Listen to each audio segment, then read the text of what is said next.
Ahem,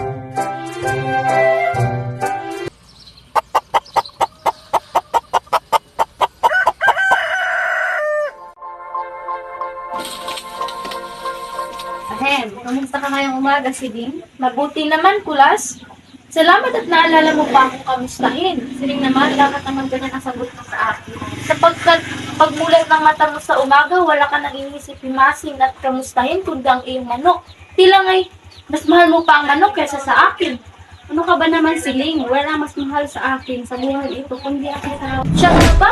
Ngunit kung nakikita kong inihimas mo ang iyong manok, ibig ko na minsang maigit at magselos. Ngunit, Siling, alam mo naman kung bakit pinaalaga ang mabuti ang mga tinalig ito. Para din ito sa atin. Ito ang magbibigay sa atin ng grasya. Grasya ba o disgrasya? Gaya ng karaniwang nangyayari?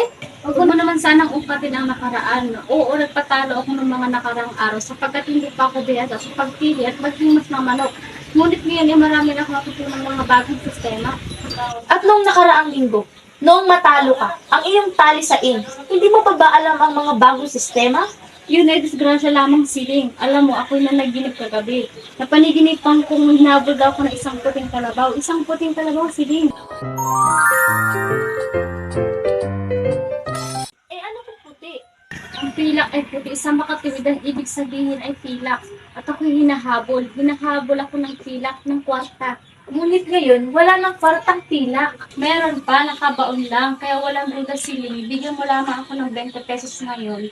At walang dudang magkakakwarta tayo. Kulas, hindi ka pa ba nadadala sa mga panaginip mo na iyan? Noong isang buwan na naginip ka ng ahas na may numerong 8. Ang pinte kasi noon ay nation, sa 8 ay Pebrero. Ang sabi mo pa'y kwarta na, ngunit natalo ka pa ng 6 na piso.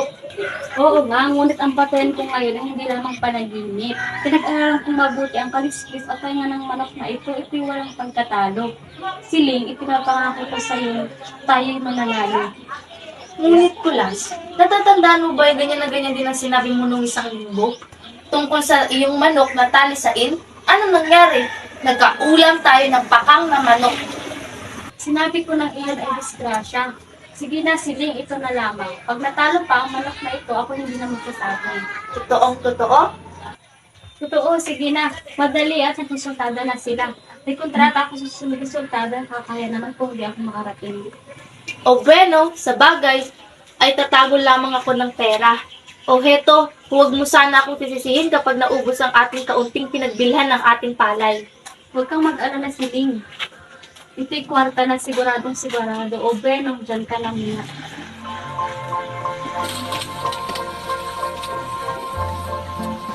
Oh, Kulas, kamusta ka na?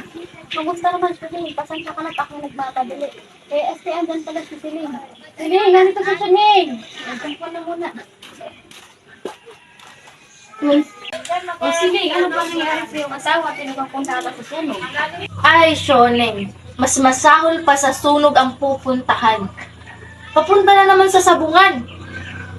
Siling, talaga ba? Ay, Shoneng, wait lang ha. Tiban! Ano po yun, Aling Siling? O heto, Tiban, 20 pesos. Nagpunta na naman ang amo mo sa sabungan. Madali ang ipusta mo iyan. Magmadali ka at bakay kay mahuli. Sige po.